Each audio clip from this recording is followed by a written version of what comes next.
तो कैसे आप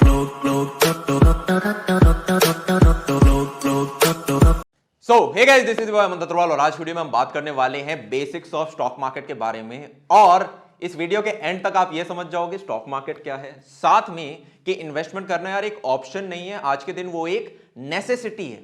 और वीडियो के एंड में आपको 300 रुपीज वर्थ का बेनिफिट भी मिलेगा। ठीक है, ये सबके लिए, जो भी देख रहे हो वो सब लोग वो 300 रुपीज का बेनिफिट उठा सकते हैं। और अगर आप स्टॉक मार्केट के डोमेन में अभी घुसना चाहते हो, ठीक है, जो कि घुसना चाहिए, तो आज एक ऐसा रास्ता बताऊंगा जिसके थ्रू आपको ऑलमोस्ट 28,000 वर्थ का बेनिफिट हो जाएगा। ठीक है, तो स्टार्ट करें। तो सबसे पहली, इन्वेस्टमेंट करने की जरूरत क्यों है? मतलब आप पैसा कमा रहे हो, सैलरी आ रही है, ठीक है, तो घर जाते हैं, बैठते हैं, ये फालतू के पचरे कि स्टॉक मार्केट क्या है, ठीक है, कैसे वर्क करता है, समझने की जरूरत क्या है। एज्यूम कर लेते हैं, एक सिंपल केस लेते हैं। मान लो कि आपकी सैलरी 50,000 रुपये, 50,000 रुपीज़, और आपका तो मंथली एक्सपेंडिचर है, खर्चा, वो 30,000 रुपये है। तो आप हर महीने लगभग कितना सेव कर लोगे? 20,000 रुपये। Very good. अगर इस 20,000 की सेविंग को मैं एक साल तक का लूँ, 12 महीने से मल्टीप्लाई करूँ, तो मुझे मिल जाएगा 2,40,000 रुपये। एज्यूम करते हैं कि आप अगले 20 साल के लिए काम करते हो, ठीक है, और हर साल आपकी जो इनकम है वो 10% बढ़ रही है, ठीक है, और आपकी जो महंगाई है मार्केट की वो 8% बढ़ रही है। तो ऐसे में अगर आपकी इस साल 50,000 सैलरी थी तो साल का 6 लाख हो गया, तो अगले साल आपको 6,60,000 मिल रहा होगा, ठीक है, 10% इंक्रीज हो गया। सिमिलरली अगर इस साल आपका 30,000 का खर्चा है तो अगले साल वो 8% बढ़ जाएगा।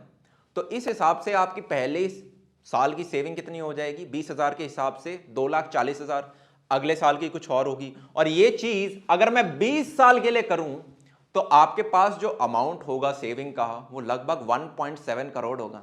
ठीक है, तो सुन के ऐसे अच्छा सा लगता है कि हम करोड़पति बन गए, राइट? ग्रेट। अब ये जो 1.7 करोड़ रुपीस आपने कमाए हैं, ठीक है, बचाए हैं, सेव करे हैं, एक बार आप काम करना छोड़ दोगे, महंगाई तो फिर भी बढ़ेगी, वो 8% से बढ़ती जा रही है, बढ़ती जा रही है। ये 1.7 करोड़ को एग्जॉस्ट करने में, खत्म करने में आपको सिर्फ 8 साल लगेंगे, अगर आप उसी बेसिस पे चलो जैसे कि आप पहले खर्चे कर रहे थे।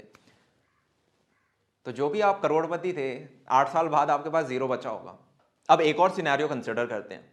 जो आपकी फर्स्ट ईयर में 2,40,000 की सेविंग हो रही थी 12 महीनों के अंदर, उस सेविंग को बजाय वैसे ही रखने के, आइडल रखने के, अगर मैं कहीं इन्वेस्ट कर देता हूं, कहां इन्वेस्ट कर देता हूं? कोई ऐसी जगह पे जहां मुझे 12% रिटर्न मिल रहा है हर साल का, तो by the end of 20 years वो 2,40,000 रुपए 20 लाख से ज्यादा हो जाएंगे। वो 2,40,000 रुपए 20 साल में 20 लाख से ज्यादा हो जाएंगे अगर मैं एक ऐसी जगह इन्वेस्ट करता हूं जहां से मुझे 12% मिल रहा है इंटरेस्ट रेट।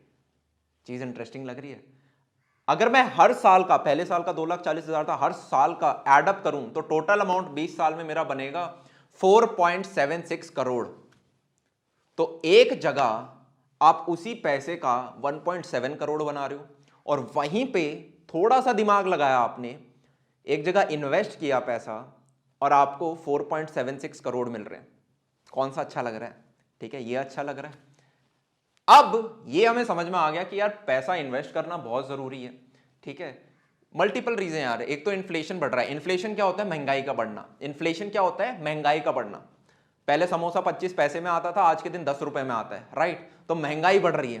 तो आपने जो उस टाइम सेविंग करी थी वो आज के जमाने में उतनी बड़ी नहीं होगी। तो आपको यह ध्यान रखना है कि अगर आप पैसे को खाली रख रहे हो तो वो खत्म हो रहा है, तो इन्वेस्ट तो करना है ही। अब आपकी जो सेविंग्स हैं, आप इन्हें 4 जगह इन्वेस्ट कर सकते हो। जो पहला डोमेन है वो है यार ऐसा डोमेन जहां से आपके फिक्स्ड रिटर्न है। मतलब जैसे कि आपकी एफडी हो गई, ठीक है, या फिर आपके बॉन्ड्स हो गए, गवर्नमेंट के साथ हो गए, या गवर्नमेंट की किसी एजेंसी के साथ हो गए, या कॉर्पोरेट्स के साथ हो गए। तो वहां से एक फिक्स्ड आपको रेट मिलता रहता है कि यार 8% मिलेगा। जैसे एफडी होती है, डिपेंड करता है बैंक टू बैंक, आप कितने ड्यूरेशन की एफडी कराते हो। कहीं पे 4% मिलता है, कहीं 5 मिलता है, कहीं 7 मिलता है, कहीं 8 मिलता है। सीनियर सिटीजन के केस में और ज्यादा मिलता है। तो वहां से आपको मान लो 8% का एफडी में रिटर्न मिल रहा है, तो ये फिक्स्ड हो गया कि इतने पैसे दूंगा तो 8% तो मिलेगा ही मिलेगा। जो दूसरा होता है डोमेन, वो होता है यार आपका रियल एस्टेट। रियल एस्टेट कैसे? कि आपका कोई पर्टिकुलर अमाउंट था, आपके मान लो 60 लाख आपने सेव कर लिए, वो 60 लाख आपने कहीं पे इन्वेस्ट करे, एक छोटा सा प्लॉट ले लिया, अब वो प्लॉट कल को हो सकता है 2 करोड़ में भी बिक जाए, हो सकता है वो 60 लाख का 10 साल बाद 60 लाख में ही बिके। अगर वो चीज, मैंने एक 60 लाख की चीज खरीदी, 10 साल बाद में सेम अमाउंट में भेज रहा हूं, तो मेरे को नुकसान हुआ है किस चीज का? इन्फ्लेशन का। ठीक है, राइट, समझ पा रहे हो? तो रियल एस्टेट एक ऐसी जगह होती है जहां पे शायद बहुत ज्यादा फायदा भी हो जाए या फिर हो सकता है लॉस भी हो जाए, तो इसको हम प्रेडिक्ट नहीं कर सकते, कुछ गारंटीड रिटर्न नहीं है यहाँ पे। तो ये आपका सेकंड डोमेन था। जो आपका थर्ड डोमेन होता है यार, वो होता है इक्विटी, और यहां पर आपको सबसे ज्यादा रिटर्न्स मिलते हैं। अगर हम इंडियन इक्विटीज को देखें, पिछले 14-15 साल का एनालिसिस लें, तो आपका जो कंपाउंड एनुअल ग्रोथ रेट रहा है वो 14 से 15% तक रहा है। और वहीं पे अगर आप अच्छी कंपनीज को देखो तो उनका यार 20% तक गया, 20% तक। तो ये एक बहुत बड़ा नंबर है। ठीक है, बहुत बड़ा नंबर है। अब इक्विटी क्या होती है? ठीक है, आप कैसे, बेसिकली आप यार कोई कंपनी है तो आप उसके कुछ शेयर खरीद लेते हो। शेयर कैसे खरीदते हैं, उनको कैसे बेचते हैं, उससे प्रॉफिट कैसे निकलता है, ये सारी चीज़ें हम आगे डिस्कस करेंगे। अभी के लिए हमें ये समझ में आ गया कि 14 से 15% पिछले 15 साल का रहा है और 20% तक रहता है कंपाउंड एनुअल ग्रोथ रेट अच्छी जगह में। जो फोर्थ आपका डोमेन है वो होता है यार कि आप किसी मेटल में इन्वेस्ट कर दो, कि गोल्ड में आपने इन्वेस्ट कर दिया, सिल्वर में आपने मेटल इन्वेस्ट कर दिया। तो अगर हम इनकी ग्रोथ रेट देखें तो पिछले 20 साल में लगभग 8% रही है, लगभग 8% रही है। तो अब हमने चारों डोमेन देख लिया, अब दोबारा बेसिक्स पे आते हैं। आप 20,000 रुपए सेव कर रहे थे हर महीने, अगर आप एफडी में इन्वेस्ट करते हो जहां से आपको 8% रेट मिल रहा है, तो वही अमाउंट जो आपका पहले 1.7 सीआर था, अब आपका कुछ 3 करोड़ कुछ बन जाएगा। 3 का 3.1 के करीब बनना चाहिए। अगर मैं सेकंड केस लेता हूं रियल एस्टेट, उसका तो यार पता ही नहीं कैसे रिटर्न आएंगे, तो उसको हम कंसीडर नहीं करेंगे। जो थर्ड होता है वो है इक्विटी। अगर इक्विटी में 15% का रिटर्न मानता हूं तो वो चीज मेरी लगभग 5.4 करोड़ बन जाएगी। कहां 1.7 करोड़, कहां 5.4 करोड़। ठीक है, अगर मैं फोर्थ केस लूं कि अगर मैं किसी मेटल में इन्वेस्ट करूं, ठीक है, तो वहां पे अगर 8% है तो वही लगभग दोबारा 3 करोड़ आपको मिल रहा होगा।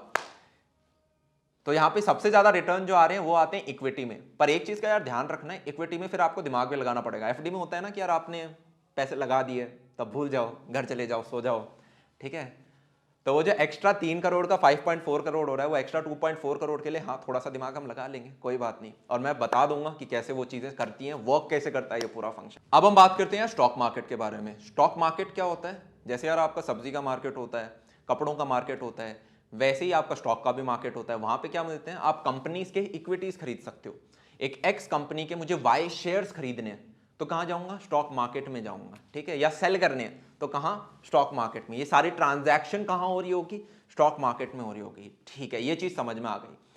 अब यार आप सीधा स्टॉक मार्केट में घुस के कोई पर्टिकुलर चीज खरीद नहीं सकते कि यार मेरे को ये इतने शेयर चाहिए, लाओ दे दो, ले ये पैसे मेरे पकड़े, ये लो ले लो। नहीं, आपको बीच में एक मीडिएटर चाहिए।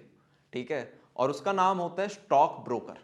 ठीक है, एक आदमी होगा, ब्रोकर बोलते हैं जिसे, आप उसके थ्रू सारी ट्रांजैक्शंस कर रहे होते हो। ठीक है, तो ब्रोकर एक मैंडेटरी चीज है। ओके, अब ब्रोकर कैसे मिलेंगे यार? या तो जैसे आपको कोई ट्रांजैक्शन करनी है तो आप क्या करोगे? आप ब्रोकर के ऑफिस में जाओगे, उन्हें बोलोगे कि मुझे फलाना कंपनी के इतने शेयर खरीदने हैं, तो वो आपकी ट्रांजैक्शन कर देगा। या फिर जैसे आपने मूवीज में देखा होगा कि एक ऑफिस होता है, ठीक है, वहां पे सारे लोग फोन पे बात कर रहे होते हैं, हाँ भाई कितना खरीदना है, कितना बेचना है, कितना खरीदना है, राइट? तो आप उन्हें टेलीफोनिक कॉल कर सकते हो। तो आपका ब्रोकर होता है, आप यहाँ पे होते हो, आप पहले अपना कोई सीक्रेट कोड होता है वो एक्सचेंज करते हो और उसके बाद आप बताते हो कि हाँ यार ये चीज़ इतनी खरीद ले, इतनी बेच दे, वो पर्टिकुलर चीज़ कर देता है। जो तीसरा तरीका है यार वो है डू इट योरसेल्फ, कि आप खुद कर सकते हो। ये कौन सा तरीका है? यहाँ पे क्या है यार, आपके काफ़ी सारी आजकल एप्लीकेशंस आती हैं, आप उन्हें डाउनलोड कर सकते हो और वो आपको एक सॉफ्टवेयर हो जाते हैं। बेसिकली आपका एक पोर्टल हो गया, ठीक है, और वो ब्रोकर का ही काम कर रहे होते हैं पर आपके ऐप के थ्रू कर रहे होते हैं। फील समझ गए?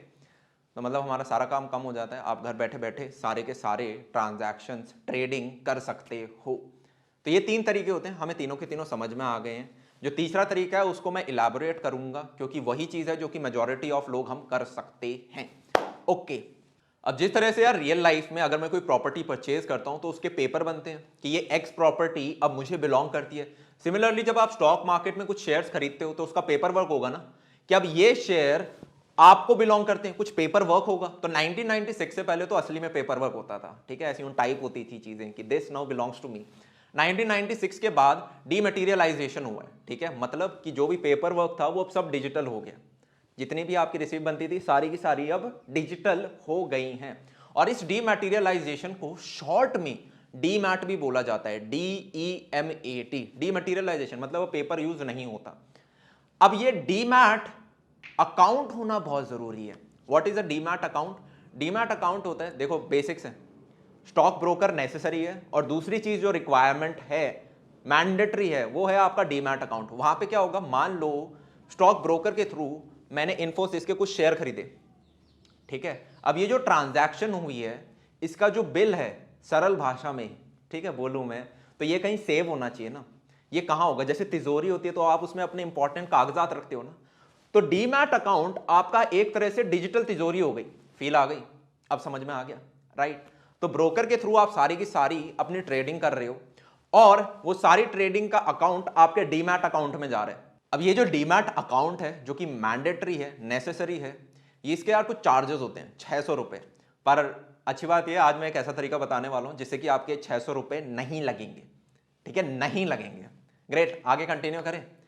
तो अभी तक यार हमें दो चीजें पता चल गई हैं कि अगर मुझे ट्रेडिंग में घुसना है तो दो चीजें मैंडेटरी हैं, पहला एक ब्रोकर और दूसरा एक डीमैट अकाउंट। अब ब्रोकर कैसे मिल सकते हैं, तीन तरीके थे, पर अगर आपको घर बैठे बैठे चाहिए तो आप क्या करोगे, अपना फोन निकालोगे और कुछ एप्लीकेशंस हैं जिनके थ्रू आप ट्रेडिंग कर सकते हो, ठीक है। अब ब्रोकर का यार वैसे और क्या फंक्शंस होते हैं, पहला फंक्शन होता है कि यार वो आपको मार्केट की एक्सेस देते थे, सभी मार्केट्स की, और उसके बाद दूसरा होता है कि यार अगर आपके बैंक अकाउंट से दूसरे के बैंक अकाउंट में फंड ट्रांसफर हुए हैं या नहीं हुए, अगले के बैंक अकाउंट से आपके बैंक अकाउंट में पैसे ट्रांसफर हुए हैं या नहीं हुए, ये सारी चीजें इंश्योर करना ब्रोकर का काम होता है। प्लस साथ में आपको ये भी बताता है कि कितने मार्जिन हैं, कि आप कहीं पे पैसा इन्वेस्ट कर रहे हो तो कितना मार्जिन मिलेगा, ये सारी चीजें आपको ब्रोकर बताता है। और बदले में वो क्या चार्ज करता है, एक ब्रोकरेज फीस, ठीक है, कमीशन। तो वो यार हर ब्रोकर का अलग अलग होता है। मैं आज आपको एक ऐसी चीज बताऊंगा जहां पे आपकी मिनिमम ब्रोकरेज फीस लग रही होगी, ठीक है, ग्रेट। और डीमैट अकाउंट आपका फ्री में बन जाएगा। अच्छा, अब यहाँ पे यार काफी लोगों को ये होता है कि पैसा डूब तो नहीं जाएगा, क्या ये चीजें फेयर होती हैं, कुछ रेगुलेशंस वगैरह हैं? हाँ यार, प्रॉपर रेगुलेटरी बॉडीज होती हैं आपकी, ठीक है। अब यहाँ पर यार हो सकता है आपको एक छोटा सा डाउट आए कि ये जितनी भी ट्रांजैक्शंस होती हैं ये फेयर होती हैं क्या, कोई रेगुलेटरी बॉडी है जो कि इन पे नजर रखती है? हाँ, रेगुलेटरी बॉडीज हैं यार, और सारी चीजें टोटली रेगुलेटेड हैं, लॉज के अकॉर्डिंग होती हैं। ऐसा नहीं कि भाई फर्जीवाड़ा कुछ चल रहा है, नहीं नहीं नहीं, सारी चीजें लेजिटिमेट हैं, ठीक है। आपकी बॉडीज होती हैं जैसे कि यार आपकी security exchange board of India, SEBI भी बोलते हैं जिसे, SEBI, तो वो सारी चीजों को रेगुलेट करते हैं। इनफैक्ट और भी बहुत सारी बॉडीज हैं, ठीक है, मतलब जिन्हें आपको जानने की जरूरत नहीं है, पर सारी चीजें रेगुलेटेड होती हैं। पॉइंट ये है। तो अगर आपको यार ये वीडियो समझ में आया तो इतना पता चल गया होगा कि इन्वेस्टमेंट करना बहुत जरूरी है, वरना जो भी आपने पैसे कमाए हैं वो इन्फ्लेशन के चक्कर में कम हो जाएंगे और उतना मजा नहीं आएगा, वो 1.7 का 5.4 करोड़ नहीं बन पाएगा। तो अब इन्वेस्टमेंट कहां करें? 4 डोमेन थे, आप चारों में कर सकते हो, ठीक है। पर जब हम यंग होते हैं यार तो हम ज्यादा रिस्क ले सकते हैं, ठीक है, आपके पास फैमिली के ऊपर रिस्पॉन्सिबिलिटीज नहीं है, आप ज्यादा एक्सप्लोर कर सकते हो, समय है आपके पास, ठीक है। तो आज मैं चाहता हूं कि आप सारे लोग, जितने भी लोग इतने दिनों से कह रहे थे हमें स्टॉक मार्केट के बारे में जानना है, ठीक है, अपना पहला स्टेप लो। फर्स्ट स्टेप होता है सबसे ज्यादा मुश्किल होता है, ठीक है, और आपको कुछ नहीं चाहिए, सिर्फ एक पैन कार्ड चाहिए, सिर्फ एक पैन कार्ड चाहिए, और आपका बैंक अकाउंट कुछ है तो वो चाहिए बस, और आप आज अभी अगले 10 मिनट में इस दुनिया में घुस सकते हो। रास्ता ये है, आप अपना फोन निकालो, बहुत सारी एप्लीकेशन है, ठीक है, आप अपस्टॉक्स को डाउनलोड कर सकते हो। अपस्टॉक्स क्यों? क्योंकि आपका फ्री डीमैट अकाउंट बन जाएगा, ठीक है, 600 रुपए वहां बच जाएंगे, प्लस 28,000 रुपीज के आपके और बेनिफिट्स मिलेंगे जो कि मैं नीचे डिस्क्रिप्शन बॉक्स में डाल दूंगा, ठीक है, कि वो 28,000 में आपको क्या क्या चीजें मिलने वाली हैं। प्लस आपको फ्लिपकार्ट का 300 रुपए का वाउचर मिलेगा अगर आप इस पे अपना डीमैट अकाउंट बना लेते हो तो।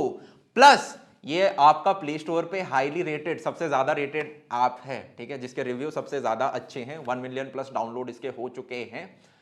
प्लस अगर आप अपनी फर्स्ट ट्रेडिंग इसके ऊपर कर लेते हो तो आपको 200 रुपए का और वाउचर मिलता है। तो एक भी रीजन नहीं है जिसकी वजह से आप आज इस डोमेन के अंदर ना घुसो, ठीक है। अब यहां पर यार काफी सारे बच्चे होते हैं 18 से 24 साल के बच्चे, जो कि ये बोलते हैं कि भैया हमारे पास तो पैसे है ही नहीं, हम तो कमाते ही नहीं, तो हम इन्वेस्ट कैसे करें? तो यार आपको 20,000 रुपए इन्वेस्ट करने की जरूरत नहीं है ना, आप 500 रुपए भी इन्वेस्ट कर सकते हो, आप उससे छोटा अमाउंट भी इन्वेस्ट कर सकते हो, राइट। पर अंदर घुसना जरूरी है। और यार आपके पास जो सबसे बड़ी चीज है वो है टाइम। टाइम का क्या फायदा है? आप यंग एज पे कोई पर्टिकुलर अमाउंट इन्वेस्ट करोगे, आपके पास 20 साल नहीं होंगे, आपको 40 साल होंगे, इंटरेस्ट रेट मिलने के। मैंने एग्जांपल में 20 साल लिए थे, पर आप एक यंग एज में 20 साल की उम्र में करते हो तो 60 साल की उम्र में रिटायर होगी ना।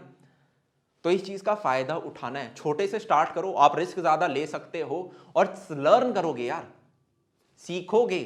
ठीक है, ऐसा नहीं होना चाहिए 50 साल की उम्र में सोच रहे हो अरे यार इस चीज के बारे में पता होता तो 20 साल की उम्र में इन्वेस्ट करता तो 20-30 सालों में अभी तक कितना हो चुका होता। वो फिर रिग्रेट्स होते हैं। तो आज यार आपके पास सब कुछ है, मैंने आपको रास्ता बता दिया, नीचे डिस्क्रिप्शन बॉक्स में लिंक मिलेगी, उसे जाके डाउनलोड करो, अपना पहला डीमैट अकाउंट बनाओ फ्री में, वाउचर तो मिलेगा ही, चलो ठीक है वो एडिशनल चीजें हैं, और शुरुआत करो। अगर आपको और इंफॉर्मेशन चाहिए, जो कि चाहिए होगी, तो मुझे बस बता देना। तो इसके बाद वाले जो वीडियोज होंगे यार उसमें हम और डेप्थ में जाएंगे, ठीक है, मार्केट को और समझेंगे।